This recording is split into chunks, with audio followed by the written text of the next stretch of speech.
All right, let's talk about the Electronics Entertainment Expo E3, which is coming back for 2023. However, the big three, Nintendo, Sony, and Microsoft, are reported to not be attending. We're going to talk about what this means for E3, what it means for the big three, what it means for gamers.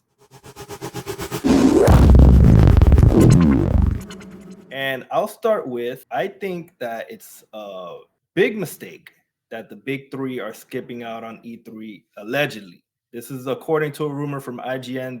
They're citing multiple sources. They're saying that all three are skipping out. What they mean is they're not going to have games on the show floor for sure. Maybe rumors is that they're not going to have any stage shows. Most likely Sony's not because they haven't been doing stage shows for a couple years. I personally think it's a big mistake that they're skipping out. They're missing out on the chance to show off the games and to show off actual gameplay like they used to on the stage floor, and people could report on the progress of these games. And I think it's a bad thing that gamers like us who make whole like days out of E3 and get to watch all these stage shows, and it's just like watching the Super Bowl for gamers.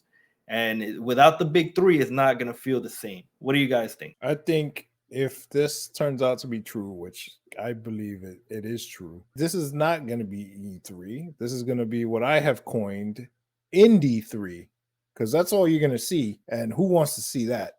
I don't want to wait till June to see press conferences for indie games. Like, this is what is that? There's already a PAX. That's what PAX is. And the people who are doing PAX are doing E3. So they're just going to do another PAX. They're going to be 3 PAXs this year with the same games at the same times, the same builds. There's not even a point if they're not going to be there. E3 has long been a staple of the video game business. It's things like Desert Eagle said that people had waited for. People wait for that beginning of the summer to get those conferences. Remember a few years back when Nintendo stopped it? They didn't want to spend the money, the big budget money. They didn't want to cut the slices of demos and spend all this time working on it because there's multiple factors that come into it, right? There's the money factor, and there's the factor of having to stop development to literally spend several months working on this slice of game that they're going to show. I want to clarify something that has been bothering me for years, that has been being said, which is not true. Nintendo never left E3. Nintendo stopped doing press conferences at E3. They were always on the show floor. They always had people playing demos. They were always present in the show floor. They never left. They just stopped doing press conferences. But man, there's nothing like E3 season. There's nothing like those getting those dates and times for the Xbox or Microsoft conference, the PlayStation conference, seeing them compete against each other, because ultimately that's what it is, right? You want to have the best conference. You want to see what the competition's offering and say, we got to make it better. We got to make ours hit harder. And that in itself was a movement. It was such a vibe. The Ubisoft conference, with all due respect, the Activision conference, like those are second tier conferences to the big three that we want to see. We want to see those exclusive first party games. We want to see what each console is going to bring to the table, whether it's a year or two down the line or for that fall, for that holiday. What are we going to get now? You don't need a press conference to be at E3. If that's what the rest of the companies are doing, that's cool. Microsoft allegedly is doing something at the Microsoft Theater, which is across the street. Okay, are they going to do that during E3, or are they going to do this spread out thing over the summer that's been happening the last 2 years, which is terrible? Everybody wants to watch this stuff all at the same time. Everybody needs to compete. Everybody needs to fight for their dollars because competition brings out the best in everybody. And when you spread it all out and nobody cares, they're just putting out something, but then they're holding something back for the other person. And then when the other person puts something out, then they're holding back, waiting for the next person. So they put that out. Okay, let's try and one up that. And then it's just this back and forth of nonsense, and nobody ever gets the goods. And it's terrible. Like that's no way to try and grow your business. You need to put your best foot forward. And that's what E3 did. Look at what happened in 2020 when that happened. There was no hype. And then it got to a fever pitch. You got Jeff Grubb over here leaking everything. He became famous off of people not wanting to say what's what. Phil Spencer basically confirmed that Microsoft is not going to be on the E3 show floor. So they're not going to be demoing games. They're not going to let journalists play games. So that's a disappointment. Nintendo is not going to do it either. They confirmed. And I think Sony also confirmed that they're not going to do it. But they didn't speak to Nintendo or Sony directly. They only spoke to Phil Spencer directly. At the same time, he's saying that, he's praising E3 for how important it is and how it's an event, a huge event, just like we've been saying, and just like other gamers have been enjoying for years. So that's disappointing. I hope it still means that they're gonna have a stage show because, like Pleasa said, without those big stage shows from the big three, the smaller stage shows from the smaller companies, they just don't hit as hard. We already know that the big three have been doing their own shows throughout the calendar year.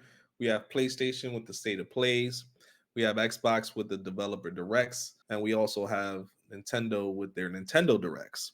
And Nintendo kind of pioneered this way of kind of showcasing their games in this smaller capacity pre-recorded video where they showed off a lot of their stuff. There is some excitement in it. So far this year, we already had Nintendo Direct that just passed, and we had the Xbox Developer Direct that was pretty good. So now, the rumor is the State of Play is coming for Sony in March. And they're all going to compare all three of the shows and see who had the best show. So I think maybe one reason why Microsoft is not gonna go is because they're planning on having Starfield have its own show. If they have games on the E3 show floor, people would expect to play Starfield. And of course, Microsoft is not gonna let anybody play anything until they have that specific Starfield show. So they will probably get too much criticism for not letting anyone play Starfield. Maybe they're avoiding that.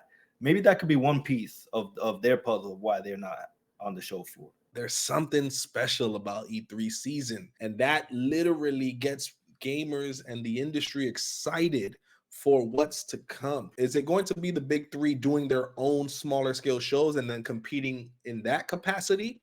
And at that point, will that really hurt as long as it's happening in E3 season? What if we get all three shows around the same times that we would have gotten the big stage show anyway? Would that really matter to you guys? The huge disappointment about the big three also missing the show floor is the excitement from the journalists after the stage shows when they debut the game trailers and show what's coming, and then they confirm what they're going to have on the show floor the next couple of days. That hypes up the journalists so much, they get so excited to play these games that it gets us gamers just as excited to find out more about the games. Then they get to spend the next couple of days playing these games and reporting back how much fun they had or how bad it was or whatever. And we eat that stuff up. So if they're not going to be on the show floor, we're not going to get that content from journalists. It just sounds terrible all around. I think it's a huge mistake. And they all say how big, how important E3 is to them, but then they're plotting to ruin it, apparently. It doesn't make sense. I actually like the way you worded that, Desert Eagle, because in these developer directs, State of Plays, and Nintendo directs, there is no outside source, right? You're seeing what the company wants you to see. And that's usually the case for the press conferences too. But on the show floor, everyone gets hype. Everyone talks about those games and they say, we'll be able to play it on the show floor tomorrow and we'll tell you how it really feels. And that is a huge part of it too. I genuinely forgot about that for a second. That usually tells you, okay, this is not just hype. This is not just a pretty trailer. The thing actually runs good and it looks phenomenal. And it really does give those who have a higher level of knowledge in the gaming industry, people who've been established and been doing this for as long as us three have, that gives us that extra insight that we want. Sure, it looks nice to see a trailer and everything, but you're right. We want to look at the in-depth details. We want to look at how it's running, how it's playing. The thing about E3 is that the gathering of the people all in one place, all at one time, to all see the same thing and all play the same games and get multiple opinions on it. And without that, what's the point? Like, that's the thing. This is usually the marker of when we get to see into the future. They can have these little events throughout the year, but the big plans are shown at E3. If there's no big plans getting shown, we're gonna be you get put in a position where we are right now with Sony, where the only games announced are Spider-Man 2 and Wolverine. Oh, and The Last of Us, the factions. But that's because that's like a holdover from a PS4 game that turned into something else. Like, we don't know what Sony's doing. There's no E3. We don't know what Nintendo's doing. They just had their direct. We don't know what's happening in the fall. Allegedly, they're not going to E3 because they don't have anything for the fall. Because they're probably waiting for the next Switch, which should have come out in the fall. It's just really sad to see this is happening again to E3. This was a chance. We saw what the summer was like without E3 for 2 years in a row, and it's terrible. Everything is discombobulated. Nobody knows what's going on. The wrong messages are going out for games, and you're not selling your games properly. You imagine if Nintendo was still at E3 and they debut the next system. That's what these shows are for. Because you know they're making it. They have nothing else left after Zelda. There's not going to be another Mario game. You know, there's not going to be their version of a triple A game. Zelda's it. So you know they're working on the new system. E3 is perfect for that. And they're robbing the fans and they're robbing the gamers of showing it off there. And now we're going to wait for a 20-minute direct little pre-recorded video. That's trash. I want to hear the crowd go crazy when they pull out the system from their pocket, like, yeah, like they used to. I think it's horrible, and I think it's sad that we don't get moments like that anymore, and it looks like we're not going to get moments like that again. To kind of push the conversation a bit forward, why do you really think that they're doing this? Do you think they're like afraid of the competition? Do you think genuinely they don't want to get stuck on that show floor and the other company outshines them? Like, I'm really trying to think of good reasons outside of just financial that they're actually doing this. They want to control their narrative. They don't want to look crazy on a live floor. Like, you know, we did have had some dubs in terms of the live shows where the demos go wrong and things like that. It's all about the financials. They can't justify spending the money for this with the way the economy is going. And all these companies are making cuts, so they can't justify the expense of having to go to E3. That's what I believe is what's really happening here. What I don't think they're taking into consideration is that COVID's over. Their profits are not going to be the same way they've been the last 2 years. You're not going to make that same kind of money.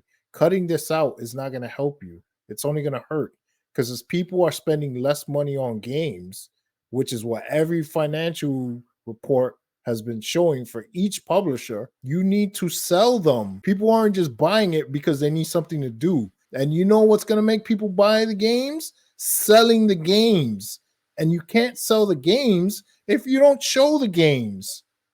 If you liked our content, mash that like button. And if you're new to the channel and want to see more content, hit the subscribe button.